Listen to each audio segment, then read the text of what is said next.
incarcerates a higher percentage of its young Black males than any other state in the country. This is not because Maryland's young Black males are more likely to commit crimes than in any other state in the country. According to the Justice Policy Institute's research, this is because of the excessive sentences that the judges give them. The ACLU's research on Maryland's school to prison pipeline is even more horrifying. You can do something about this. You can help elect a judge who will practice restorative justice. Restorative justice helps increase public safety and lower costs. Excessive sentences have not been shown to increase public safety or lower costs. Please vote for me, Marylin Pierre, for Montgomery County Circuit Court Judge. People should be held accountable for what they do, not who they are. Please vote Marylin for Maryland. Thank you. Thank you, Marylin, for sharing that. And as we are rolling right into the show, You Be the Judge. We're here every Wednesday at 6 p.m. I'm Dr. Paul Dyer, and my lovely two beautiful co-hosts, Marylin Pierre, who's running for Circuit Court Judge of Montgomery County, and Judge Claudia Barber, who will be here sooner than later. Hope everything's okay. What we do here is that we talk to people, we have informed information, we have understanding about uninformed information, and then hopefully that brings you into an action. This has been a political river we've been having in the last several months, and it's rightfully so, because I really believe, I think we all believe, Marylin and I and Judge Claudia Barber, we believe that this is the most important election of our time. We believe that this is the Reconstruction, the second Reconstruction, and I think if we don't heed to the new information, information in itself, you will be caught behind the wheelbarrow. And if you're caught behind the wheelbarrow, that means you are doing the pushing or you being ran over. So, Marylin, how was your week? I have to tell you, my week has been struggling. I had a struggle week. Oh, I'm so sorry to hear that. Wow. But I've got to go back because you said lovely and beautiful. I know. Like, whoa. Oh my gosh, I'm blown away. I'm like, what are you on today? Well, it's not because I had a struggle week. You're still lovely and beautiful. Well, thank you. I try to get all the compliments that I can because you guys, it's shameless, but hey, I do what I can. It works. It works. We could put them in a bottle, and because I don't want to wait till Christmas to give them to you. Yes, that's true. Good. That's true. And like Toni Morrison say, why do you wait until someone has passed away? They can't hear the eulogy for you to say nice things about them. So I agree with that. So why have you been struggling? It's I did this thing on Mental Health Monday that I do, and we had 14 mass shootings since June 1st. Since June 1st. And that was done on Monday. Wow. And so that was 2 days ago. So in 6 days, we have 14 mass shootings. But that's not even the struggle. The struggle is 9% interest rate, 80 million people out of work, 160 million people working, 30% of them are underemployed. We have situations, gas prices, food is going up. We're in a food shortage. We're in a perfect storm, either for a revolution or just for not just change, but a lot of people spinning off the wheels or coming together. We have a choice. But we have we do have the perfect storm for us to make a difference. So I was struggling with that. Ladder. Yeah, because I understand. I heard the news this morning and I'm like, oh my gosh, it's like crime is going up. And I said, we already know what to do when crime is going up. We already know why crime goes up. We don't need a study. We already have the solutions. So why aren't we implementing the solutions and help the people out there who need to be helped? Correct. I was listening to the Daily today. Okay. the podcast, and they talked about how only 4% of the mass shootings actually involve people with mental health issues, with diagnosable mental health issues, That's the key because word. a lot of it is resentment, entitlement, and you know, and isolation, and I want to be noticed, and I'm better than people think I am. So with all of that, it's very hard to know who's going to be doing something because, like they said, it's not a mental health issue per se. It's hey, I want attention. I want to be known, kind of an issue, and there's no cure for that. There's not a pill for that. There's no amount of psychological care. Or, well, okay, there might be some psychological care that could be taken, but it's a long term psychological care that's going to be needed to help these people.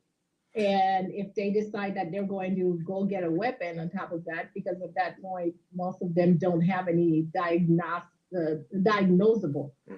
psychological, uh, what do you call it? Psychological, diagnosable psychological. It's diagnosis. But Yeah, I exactly. I know what you mean. But here's the thing: even if it's not diagnosed, right? And you look at this still simple stats, not the mass shootings. We're talking about underemployed, out of work, 9% interest rate is going up higher. Gas prices are up. Food is harder to get. Food is more expensive to get. Not even harder to get. Now we're not even talking about the baby formula, which is an issue. My gosh. So I mean, we have things, right? And we can say, well, that's part of life. But what we don't have is community. Yes, and what we don't have is recognition of community. Like, I don't think my neighbor's doing well. I don't think my mail person's doing well. I don't think my Amazon delivery person's doing well. We don't have anyone recognizing human life, either healthy or unhealthy. And I think that's why, to me, this is so important, because we get a chance to talk with one another, Yeah. Get off what's on our head, and share a community, listen to each other, and support each other. So I really like the fact that we do what we do here, and I want everybody who's listening or who knows somebody who might need someone to listen to them, that we are available. Just sometimes it's just connecting with someone. It's just stopping and saying hello to someone while you pass them on the street. Yeah, and so they understand that this is a kind of kindness and the kind of grace that you extend to them, and so they don't see the world so much as, oh my God, there's nothing worth staying in this world for. And I'm glad we were able to have conversations, because that's what we do here. I do want to do a commercial plug. July 8th, and people can see, those are the ones who listen to the podcast, live podcast, where it's downloadable and shared and like and all those stuff, and all your podcast stations. July 8th and 9th at Morgan State University, we're having a Black Action Convention. We're here to solve problems. We're putting together this statewide Black Action Convention here in Maryland. It's going to be at Morgan State University, July 8th and 9th, all-day affair starting at 9 a.m., ending at 6, talking about economics, talking about crime, talking about education, with solutions and breakout rooms. We're not here to cheer and rah-rah. We're here to talk about policy building. We're here to talk about solutions, and we're here to walk away with a procedure and a process for the state of Maryland. We're inviting all our political candidates and all the ones who are running, all the ones who are seated. But what we're wanting is people to come with their nonprofits, their activism, their voice, their sorrows, their sicknesses, their ideas, to come together so we can build a better policy for Black community in Maryland. Because what we have noticed is that one thing on the eastern shore does not fit on the western part of the state or the northern part of the state. And we're all divided, and that divide is their conquer. So thank you. Marylin, you're going to introduce our guest. I see we have our guest that's on here. And thank you, Michelle, for joining us. Oh, okay. Well, Michelle, which one would you prefer? Would you prefer? Thank you. Oh, I'm okay. I'm sorry. I'm trying to juggle a couple of things. So, Michelle, could you please introduce yourself? Sure. Hi, everyone. My name is Michelle Whitaker. I am a candidate for the Democratic Central Committee at large in Montgomery County.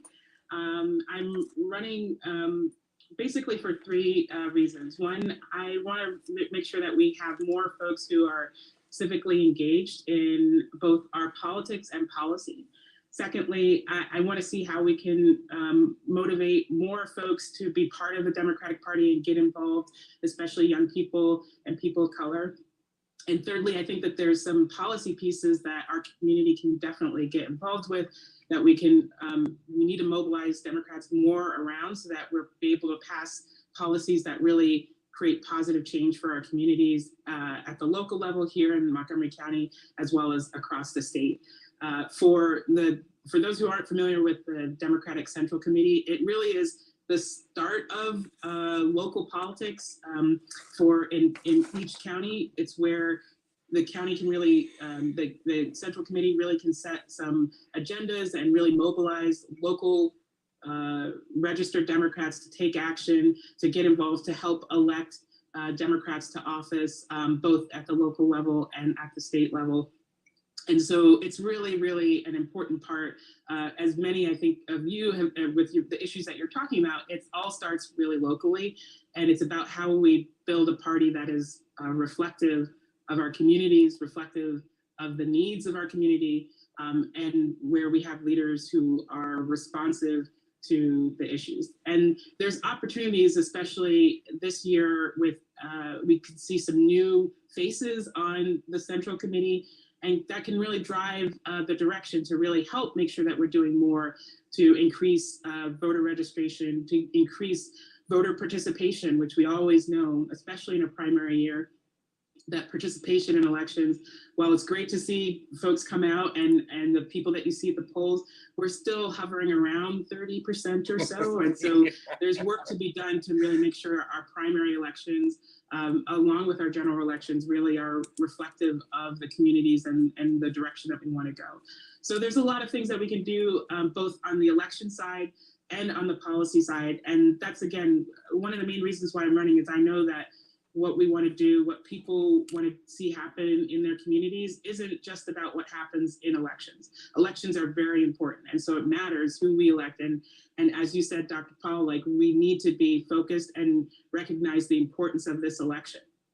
But it also requires us to say that the day after the election, so after July 19th or after November 8th, what are we doing to make sure that we're continuing to hold leaders accountable who are elected, move the policies or the issues that were talked about in different candidate forums and conversations, meet and greets, anything that's going on during the election season, how do we actually make that move forward? And that's a year-round activity. And I'm excited to be, for the opportunity to be on the Central Committee, because it's something, the work of like year-round democracy engagement is something I've done for the last 15 years, where I've worked on the side of both increasing voter participation through initiatives like automatic voter registration, public financing of elections, and ranked choice voting.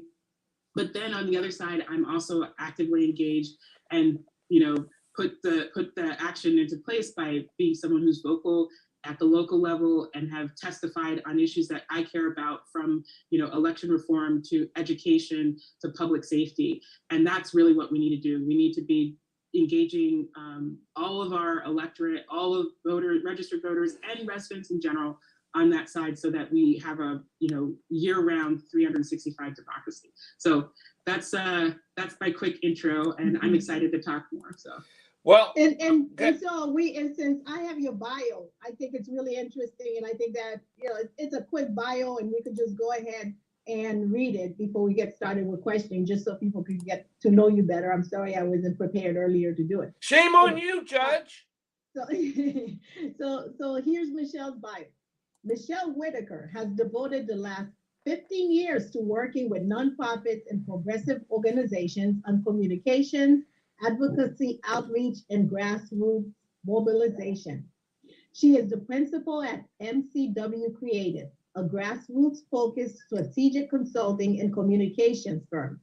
Michelle is the statewide coordinator for Ranked Choice Voting Maryland, a volunteer-led coalition working to adopt RCV for local and statewide elections.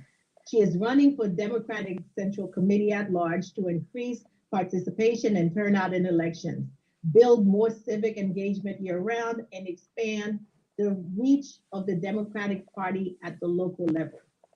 Excellent. Thank you so much for joining us, Michelle. We really appreciate it. And there's our lovely other co-host, Judge Claudia Barber. Welcome, Judge. Yay! Woohoo! Nice to see you, Judge Barber. Well, Yeah, thank you. Sorry, I keep interrupting people. Okay, so now for You are ready to be a judge if you keep interrupting people. I yeah, think all I need is a gavel to throw at people. She is. Yeah. So okay, so Paul, go ahead. Michelle, I have to. I'm always transparent, especially when it comes to speaking like this and very clearly and bluntly. I am not for a two-party system. Ever since I worked for Ralph Nader, we ran for presidently. The two-party system keeps people out. I think that the Democrats have lost their messaging for the last 20 years, if not longer. They have just, they pacify, and they have not done much for the Black community or many other communities, and they overspend. We know that. But we also know that there's the Republican Party that got hijacked for a lot of what they call it moderates, but they're just Klansmen. That's all they are. And it's so tough for a person who wants to be into the political system. We don't know who to trust, because the system we don't trust. We don't trust the party, we trust the people. And you're running for the Central Committee at large, which is part of the party, but we have to trust you. How do you navigate that when you know that? So you probably know that there's some things the Democrats don't do, they don't do well, and they suck at doing, and you're like, and you're trying to help us vote that way to get good people and great seats so we can do better. It sounds like you're in a rowboat with a broken oar, but yet you're still taking in water. How are you doing that? Well, Dr. Paul, that's a great question. And the first thing I'll say is that it is about building relationships.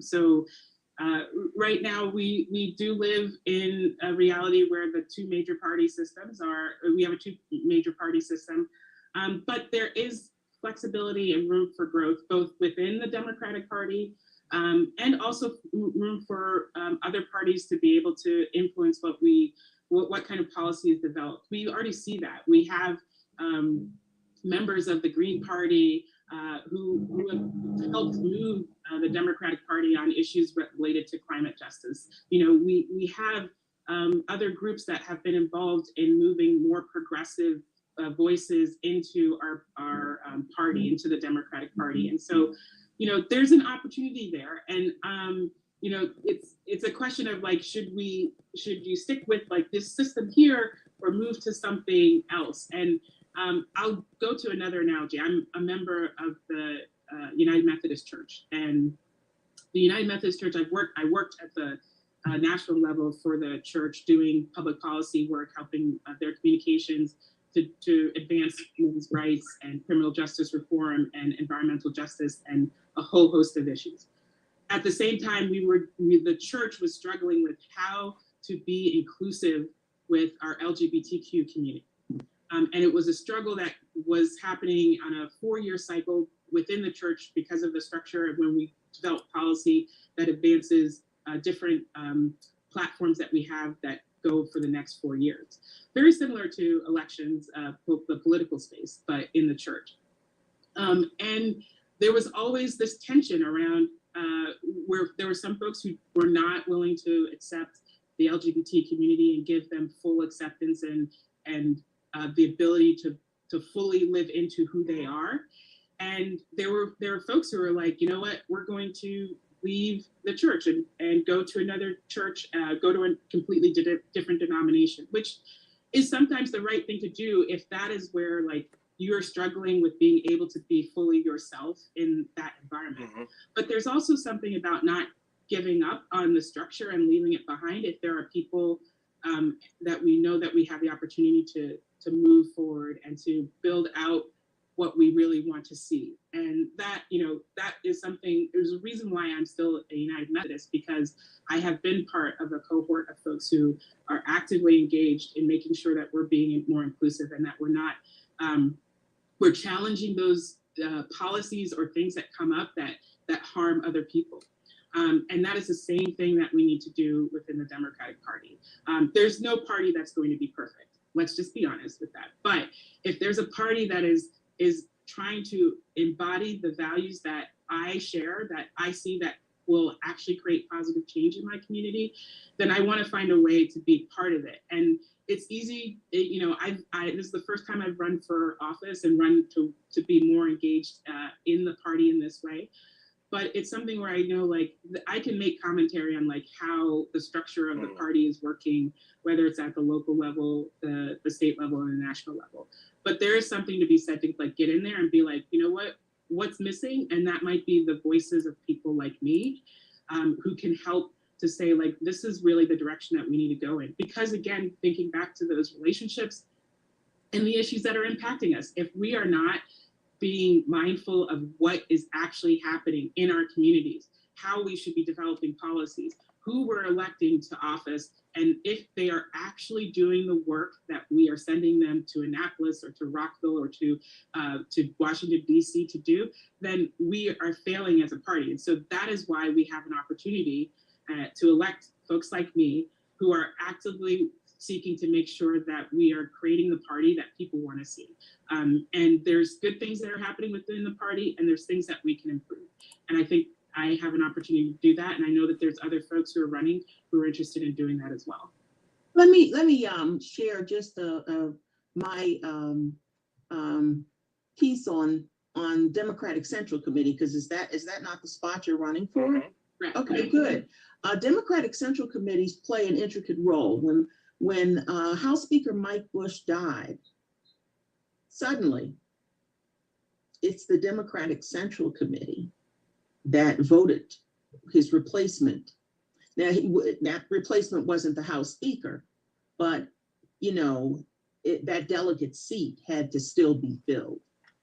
And it's actually the Democratic Central Committee that plays the ultimate role in choosing who that replacement would be. And, you know, people can resign for whatever reason. They can, you know, they can retire, they can have health issues come up, and then suddenly, you know, they are out. And it is this critical committee that actually involves itself and engages itself to replace that House person or the House of Delegates seat is just, you know, one example. Right. But they also play an important role in getting Democrats elected to office. And they can play a role, and they should be playing a more vivid or candid role in that regard. Because many of you know, Maryland has closed primaries, and not only does it have closed primaries, that means that in this particular state, when you have primaries, you vote, the people that are on the ballot are Democrats or Republicans. I mean, you don't have an option beyond that.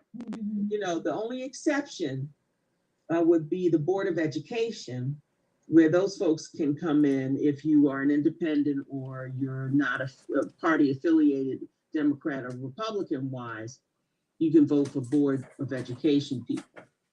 But that also brings us to the judge race too, because judges appear on both ballots, Republican and Democrat, in the primaries.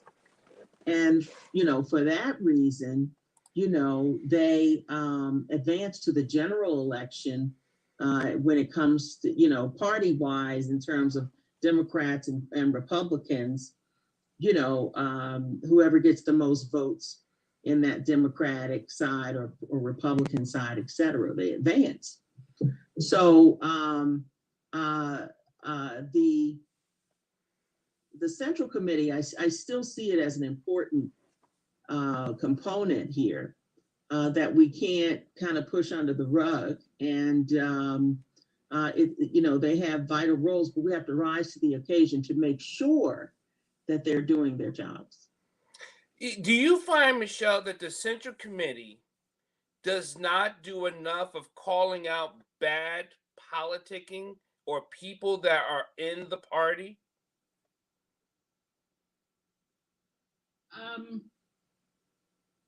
You asked the tough questions here. So what I would say is so from an outside perspective, I don't know what other ways that they may be trying to engage with folks. Can you still see my? Yes. I don't know if my connection went out. Okay.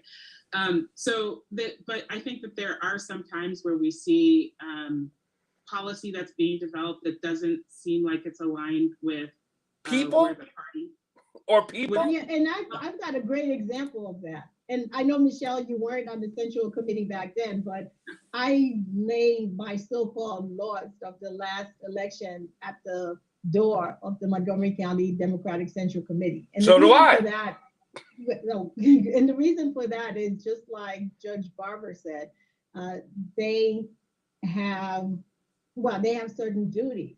So in my case, when I ran for judge against 4 appointed individuals who were appointed by a Republican governor, those 4 individuals won the Republican primary. No big surprise there. I, on the other hand, came in 3rd in the Democrats primary, which meant that, you know, I was able to get more votes than 2 of the people on the slate. That's impressive, by the way. That's very impressive. I tried, you know, especially since they outspent me. That's why I'm not an accountant. But anyway, in the general election, the Republican put the 4 people who won their primary on their sample ballot. But the Democrats in the Central Committee is the one who made that decision. Well, the then members of the Central Committee are the ones who made that decision. They decided that they were going to put 5 people on their general sample ballot, on the Democrats' general sample ballot, which, and the way that the reason why they said they did that, meaning that they put in somebody who I was told is a registered Republican who lost the Democrats' primary. They put that person on the Democrats' general sample ballot. So there were 5 names on there instead of just the 4 who won the Democrats' primary. And their reasoning for that is that they voted that they believed in the sitting judge principle. And so that policy, you need to tear that policy out. Just stop. Yeah. And of course, they did not invite me to the meeting where they did that vote talking about and you know, I am especially upset because I used to be on the Central Committee. I won their Community Service Award because of all the work that I did for them. I mean, I didn't do the work because I was hoping that this would happen. I just, you know, but still the idea that they would do that. So it is a very, very powerful committee in the sense that, you know, they made me the only person who won the Democrats' primary in the last election, but lost the general election, because we all know that the Democrats, I think in Montgomery County, have a 3-to-1 registration advantage. So you could just imagine we need people on the Central Committee who are going to blow that up and fix the system. Well, so see, that doesn't happen again. But that's why Michelle's running. I think that's her sentiments, that we need good people in there to change this policy. I'm sure she's not going to use the words "blow this mother f up," but here's the question is still, if they believe, and they meaning the other, whoever those others are, and whatever the others are doing, if they believe you're going to blow this up, doesn't that make that a fence or a wall for you to climb over to get in? Well, I mean, here's what I will say is that we know that within the party, there's a lot of, I think, gray area about some of the things that happen. And, you know, the sitting, as Marylin was pointing out, the sitting judges policy, that's not something that is a defined policy. That was something that they decided in the committee. So there's some opportunity there to, again, like set up clear policies that everyone understands before we get to the point that we're, you know, they're making a decision that seems very tainted. And or it's whatever they said. It's exactly whatever they said. And they just made it up. Right. And so I think that there's opportunities to create like clear policies on things to make sure that there's a more open and transparent and frankly, one that feels like it's not about an insider game or like who's your friends that you have control over the committee or the party or some other element. So I think those are our opportunities. In addition, Judge Claudia, you mentioned the role that the Central Committee plays when it comes to selecting people to replace folks on the General Assembly. And I'm one of a number of people who want to reform that system because it does feel it's a very insider system where we have the people that most often get elected are ones who are coming from the Central Committee. And that doesn't mean that they're not good people, because there are several folks that we know who are serving now who are doing excellent work. And I am not faulting them for being good folks who are doing good policy work, but they are not elected by the people. And we should be looking at ways that we are creating a more representative policy for doing that. There's been legislation to move the election of Central Committee, or not Central Committee, but for replacing General Assembly as like a special election. I know that that costs money, so that may not be something that's on the table to do. But there's the other piece that the Central Committee could actually, again, set up a policy that if they are going to be remaining the entity that selects the individuals that serve in the General Assembly, they are not selecting from themselves. And I think that's a simple way to do it. Like if you're on the Central Committee or you just rolled off the Central Committee, you should not be trying to get onto the be appointed into this position, because there is a natural bias. Like they've all worked with you. Somebody else who just is applying out of the blue, but maybe a good candidate doesn't have the same doesn't have a chance. So yeah, well, it's an insider's game. Not only that, but when you look at what happened in Montgomery County, for instance, last time, the chair of the Central Committee is now a delegate because the delegate who she replaced became a judge. So it was like, you know, did you do what you did because you knew there was a pipeline coming up and you knew there was going to be that opening? And you know, and it could very well be. The reason why I said that is because last time I ran, I was running against two of her former law partners, and this time I'm running against her. So it's, you know, it seems, you know, too much of a coincidence. Sheldon had the thumb up when you were speaking, Michelle. I don't know if Sheldon wants to add anything to this. Sheldon, you want to say something? No, I was just agreeing with her, and just wanted to give maybe perhaps some additional data to both points. One is that 1/3 of the General Assembly, between 1/3 and 1/4 of the General Assembly, were originally appointed. So it's not just a isolated incident. It's a significant portion of the General Assembly. And the other thing is that when the Central Committee votes to replace somebody in a district, it's not the members of the Central Committee from that district. It's the Central Committees it's the members of the whole county that are voting to choose the representative from my district.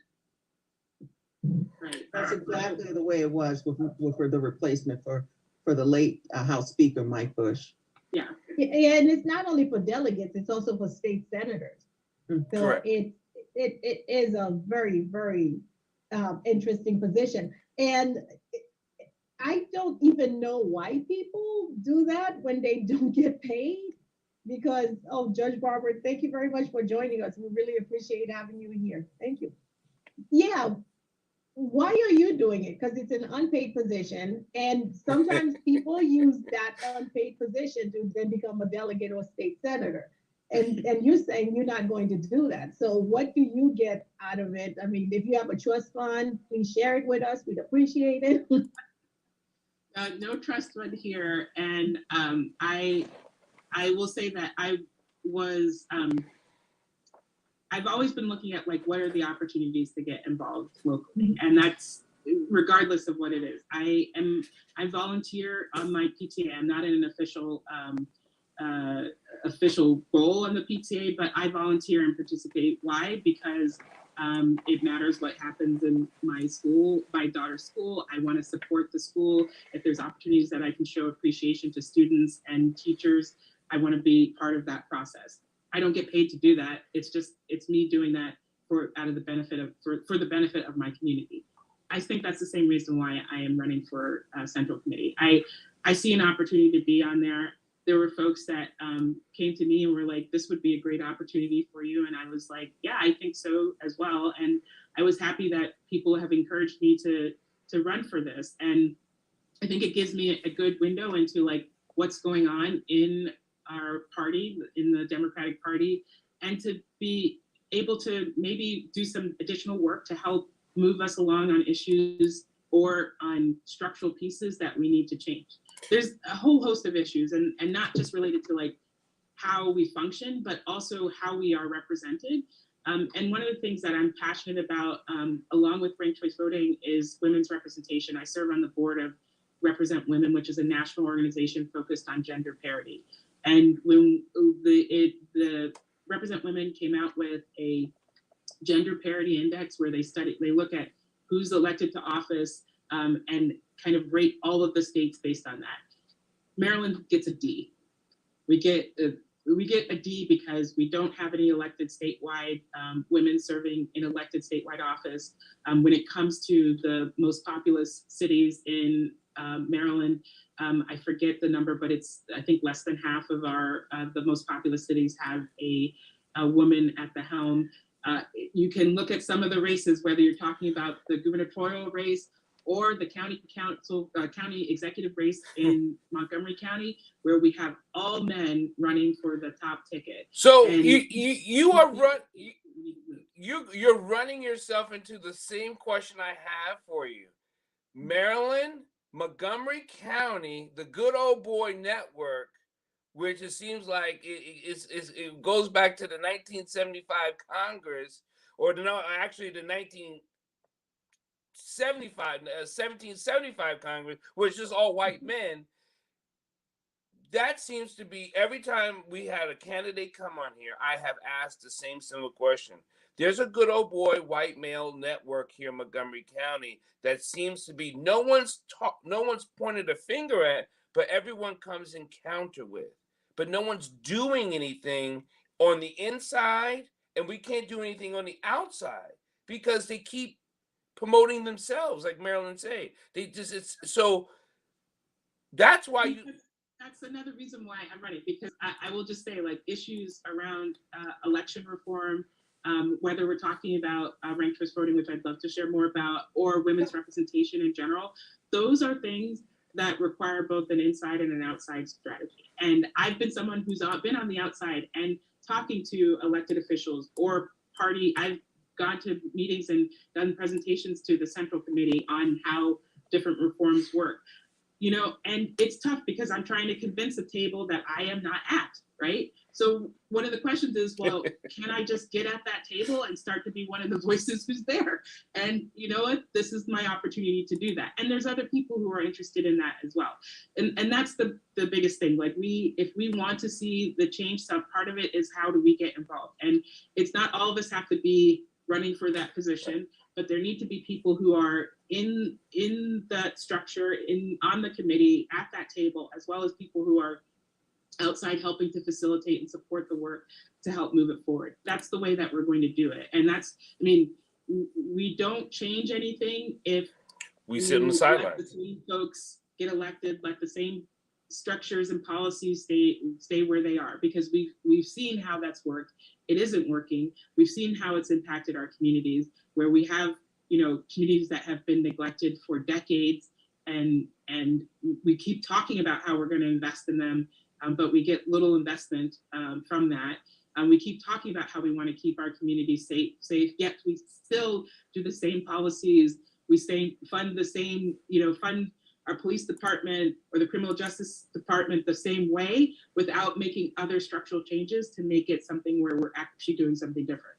And part of that is, if you have the same people who have had just the same ideas about doing things, they're going to do those same things. So we need more people, and it can't just be one person, you know. So we need more people who are interested in, you know, getting involved, helping to move those policy forward, helping to be in those positions of power, whether it's at the central committee, the county council level, or, you know, in the governor's mansion. So all of those things are very important for us to move pieces forward. Very good. I see that Kathy has her hand up. Yeah, so I just wanted to ask a question. A couple of months ago, I was at a Board of Elections meeting, and it got pretty heated. I know I've asked this question before, but I haven't gotten an answer. It got pretty heated because the Democrats on the board were concerned that the voter integrity group had approached the Republicans on the group to get them to purge the voter registration list and to contest the 2020 election, even though it had already been validated and everything. And I was just curious. I hadn't heard anything more about it, even though I did hear one Democrat say that they were going to take care of everything, you know, legitimately. But I just wanted to know if that issue had been resolved. Or do you know? Because I know there were some people from the Central Committee on that meeting, and they were pretty upset. And I just never heard anything more about it. Yeah, I believe that they didn't. The Board of Elections did not take action to do something that impacted the rolls. I'd have to look at the meeting notes again for that, but it was something, and it was really interesting, and I think kind of a unique opportunity again for the Central Committee, where members of the Central Committee were leading some of the mobilization on that, which are the things that we should be doing. You know, it's not just around like what happens in elections, but when we see an opportunity that people need to speak up, we should be doing that, and the Central Committee can help organize that. That's kind of one of the defunct groups within the Central Committee. There's supposed to be more of a advocacy or policy group that helps to like look at these opportunities and figure out how to mobilize Democrats to be vocal on those issues. It hasn't been very engaged, and that's another opportunity for us to really kind of build that out. But on, you know, the voter integrity piece, I know both for the Central Committee, but there are also good government groups that work statewide, like Common Cause and Marylin PERG, that really continue to monitor that and are really being our advocates across the state to make sure that our vote is protected, that people who are registered and eligible to vote have that opportunity, and that we're making sure that more people have the opportunity to get registered and participate in the local elections. And we need to be part of that process. Like it's all of us doing that together to make it a more representative democracy. And so I'm glad that you were able to attend that. And we need more folks who are doing that. There's lots of things that are going on, and you know, running at large for this position on the Central Committee gives me a little bit of flexibility, because it's not just what happens in my district, and I'm in legislative district 18, and you know, and I think my new councilmatic district is District 6, and so there's obviously key issues that are happening there, but I have an opportunity being at large to also see what's going on in other parts of the county, and to make sure that we're bringing those perspectives. And that's another key point here, is like, we don't, you know, we need people who are being attentive and aware of what's happening, and you know, they may not be the voice of that issue, but that they are bringing attention and willing to listen and willing to bring the people in that need to, so that we're hearing all of those voices. When I worked, or not worked, but when I was a student leader within the United Methodist Movement, I was part of the national organizing committee, and we were, again, doing a lot of work both on LGBT inclusion, but also on environmental justice and policies that we wanted to introduce. And one of the most beautiful things that I remember doing in that was we would set up these groups, these what we called caucus groups, because we wanted just as many folks. We brought like, thousands of United Methodist students together, and we would break them up into groups so that we could have these conversations and, have like really bubble up all of those ideas and then be able to bring that together to larger groups that were helping to set policy. And we need more of that. We've seen that in debates and conversations around Thrive 2050, right? Where we know that there are folks who, communities that have not been as engaged or have not been part of the input process. They've been left out on purpose. They haven't been engaged, they've been left out. And we need to do, we need to hold folks accountable that we can't just say, I held 5 meetings on Zoom and that was enough.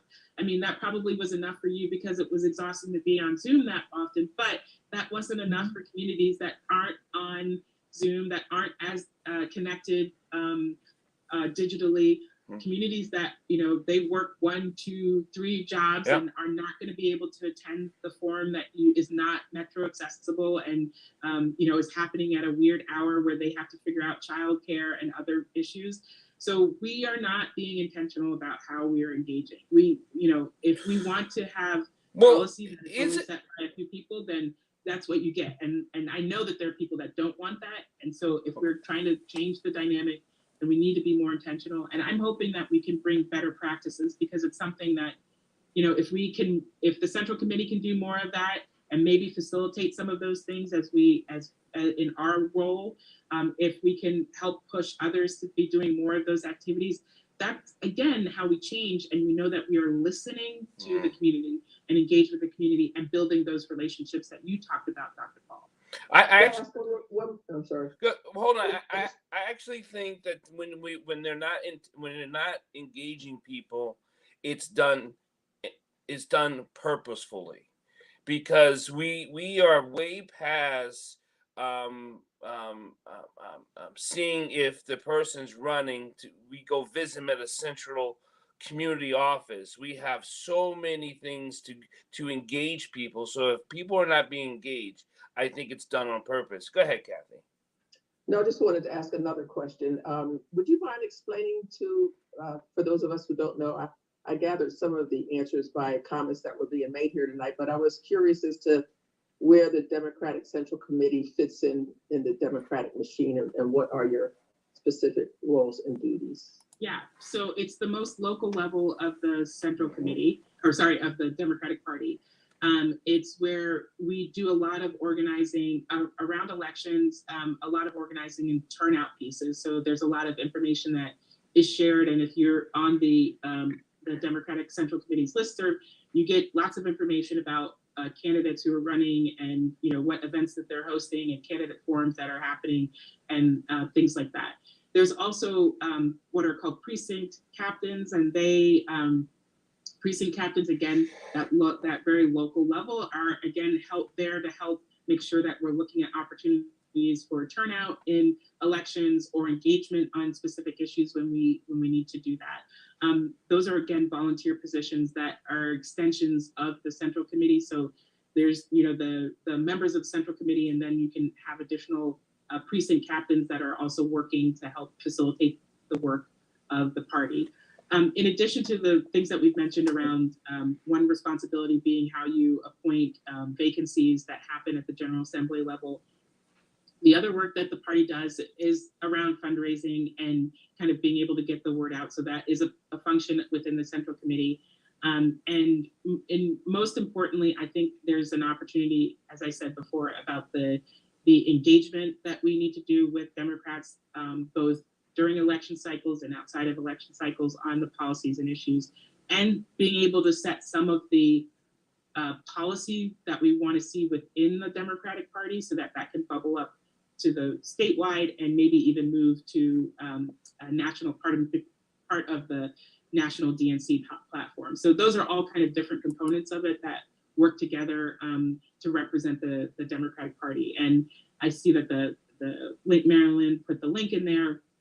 my website also talks a little bit about some of those functions, but it is really like the most local version of the party, where you can kind of get information, get connected to Democratic elected officials or Democratic candidates who are running for office, and kind of understand that structure.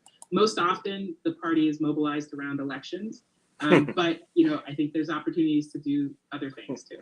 And also the meetings are open to the public. They're every second Tuesday of the month at 7:30.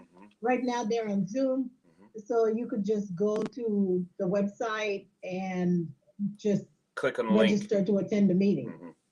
And they'll send you a link so you can see how things work and what they vote on and things of that sort. So the meetings are pretty interesting. Our largest seat that's being ran this year is the governor's seat. We know that what's leading the election on the Democratic side and the Republican side is people just not sure. We have 31% of the Democratic people, they're just not sure. On the Republican side, it's 47%. They're the ones that's leading. It's the people that are unsure. They're leading this race. The closest person on the Democratic side, I think it's at 21%, right? And the next person after that is 16%. But 31% of a lot of people are just not sure. Now, is that something you think is because we're not getting enough information, or we just don't trust them? So we are looking. Go ahead. I would love to see ranked choice voting. I mean, for a race like that, I really, really would love to see that, because I myself have, how do you say it? Oh, Kathy, you've got to go. Thank you very much for joining us. We really appreciate it. Enjoy your class. And yeah, for that race, especially because of the people who are running, because of the things that they're saying, I would love to see ranked choice voting. Do you want to talk a little bit about that, Michelle? Since you Sure. are the... Yeah. So ranked choice voting would be an excellent choice for our gubernatorial race, as well as for our county council and county executive race. It's a method of, you get to rank your choices. So just like if you wanted a second or third option that you were like, these are the candidates I really like, you get to rank them in order of your preference. That is really kind of empowering voters to have more of a say in what actually happens in the election. Typically right now, somebody can win with, 20% of the vote or less. You don't need, you can win with less than 50% of the vote, which really means that, there's more than half of the electorate wanted somebody else in that position other than the person that was elected. So using ranked choice voting, you rank your choices, you count all of the first choices, and if somebody has over 50%, they win in that race. If no one does, then the last place candidate is eliminated, and you have what's called an instant runoff. And so the people who voted for that candidate that's in last place, they now have their second choice considered, and you keep tallying to see who gets to the threshold of 50% in a single seat race. And it's really great. It's being used in Tacoma Park right now since 2006. It's used across the United States in places like San Francisco, in Minneapolis, Minnesota, Oakland, in Maine uses it statewide, as well as Portland, Maine. The city of Portland, Maine is using it. So and New York City used it in 2020 for their General Assembly election, where for the first time they elected a majority people of color and a majority women General Assembly there in New York City. So ranked choice voting has great benefits to it, both for empowering voters, but also creating a more reflective democracy, which we've seen where more women, more people of color are able to not only run, but able to win. And we should be able to encouraging that. And with the systems that we have right now, like public financing, which is encouraging a lot of folks to be able to run who wouldn't, on the finance side, like be able to ask people for those $6,000 checks, or don't have a trust fund, which I am in that group, right? Having public financing is a great opportunity. And if you have more candidates running, you should have ranked choice voting, so that voters have that ability to say, here are my candidates of choice. And I invite you, I'm going to post the link in a second that we have for ranked choice voting, my other work. We have a straw poll that we're doing for the elections. And so there's an opportunity for you to participate in our straw poll so that you can do it for both the gubernatorial races as well as for county level races too. So we'd love for. Well, make sure you mention it, because this does go out in the podcast, so people do listen to this and download it, so they won't get the link. So just if you want to mention it slowly. Yeah. So you go to rcvmaryland.org.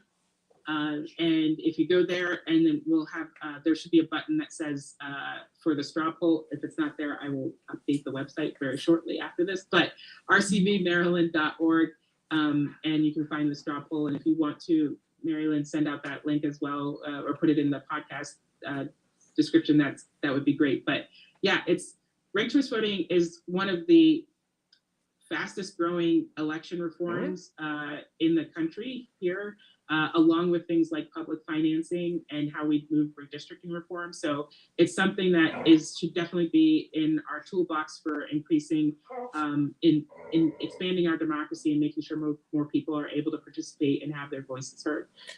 So that's an important part. And then just talking about like the gubernatorial races, I think it's there's a lot of things where, and I was having a discussion with some other candidates at an event I was at, where, I brought up again the issue that we don't have any women who are running for governor right now.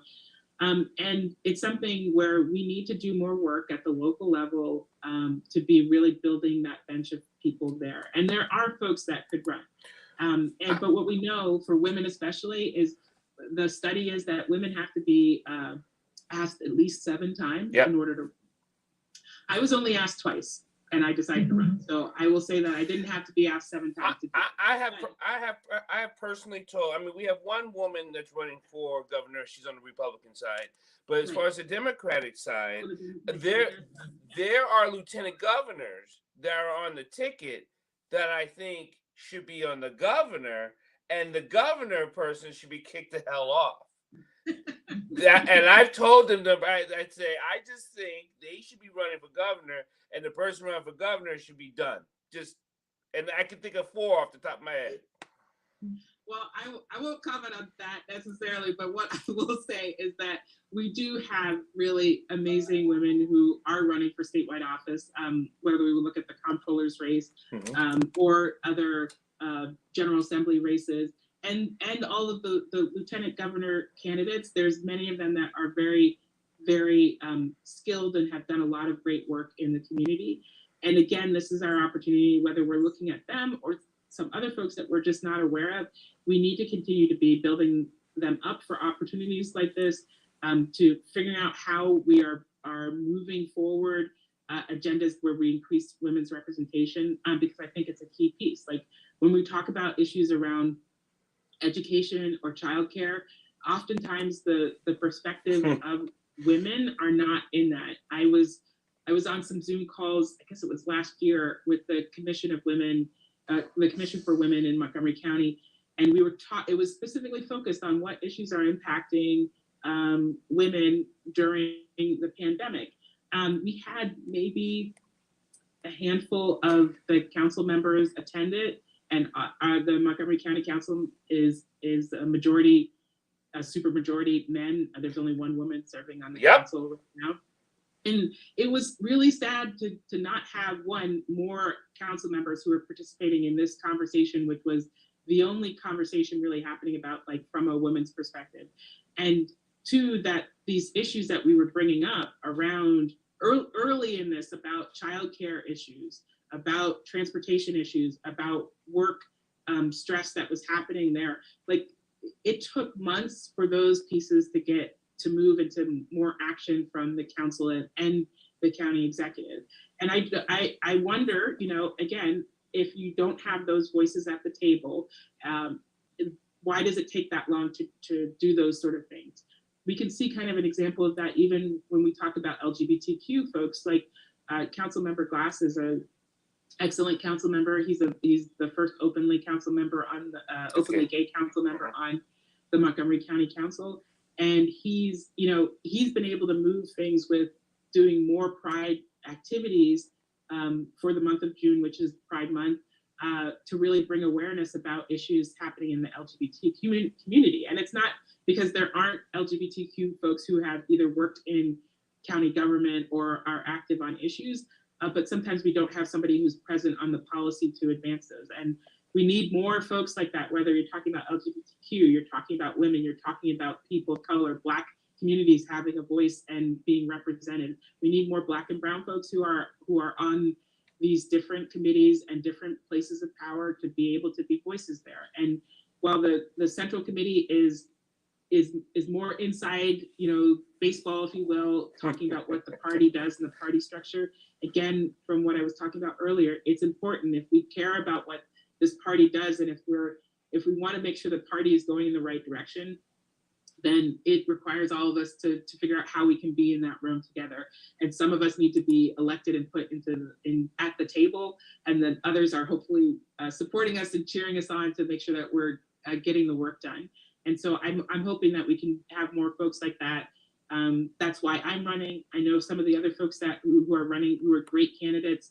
And I want to see those folks who really working to move in a progressive agenda forward to be on the central committee and in other places on the ballot. We have a heartbreak. We are closing up the show of You Be the Judge every Wednesday at 6 p.m. You can always catch us. You can always download the podcast or any of your iHeart, Apple podcast stations. Listen to it live. Go to YouTube channels and all that stuff. This is great. Thank you for Michelle for coming on publicly. I want to say thank you, and I hope you truly do win, because I do, and I can say this. You don't have to. We need to blow this mother F up, because the Good Old Boy Network has got to stop. And like I said, the 1775 vision of what the Congress looks like in Montgomery County needs to also die out, right? Also, I'm in the process of thinking we should reelect no one. I'm literally I think I'm on this side of the fence. I don't think we should reelect anyone. And someone says, what if they're a great candidate? I'm done. We're reelecting people, because we have a hard time changing people in seats. Good, bad. The public is so stuck on, well, they haven't really done anything to me. And then all of a sudden they're in the seat again and they're like, oh, they're horrible. I got a great question for you, Michelle. When was the last president that only did a 4-year term? Intentionally? Great question. Intentionally.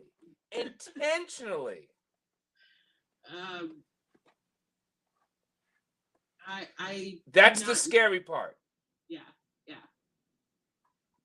Marylin, what do you got? Anyone? Yeah, Trump only did a 4-year term. No. That wasn't intentional. That wasn't intentional. Yeah, it was unintentional. It was unintentional. So it was our intention. It was our intention. But we have not. We have a hard time allowing people to be like, that's it. 4 years, you're done. Move on. What was it, LBJ? He didn't have a choice. It was unintentional. It was, because Nixon he decided that he wasn't going to run. No. That war kicked him. They brought Nixon in so fast, right? Yeah, but see, LBJ was my favorite president, and so the Civil Rights Act, the Voting Rights Act, the Housing Act. I mean, just you name it. It was LBJ. And he said it was putting Mr. Civil Rights, Thurgood Marshall, on the Supreme Court that actually did it. Because, I mean, think about it. We love presidents at war. And we were fighting Vietnam, a country that most Americans probably couldn't even point to on a map back then. Or maybe even now. So we do have to go. Hold on. We can talk off air. Thank everyone for listening. And we'll see you next Wednesday. You Be the Judge. Well, what's the answer then? Well, no, hold on.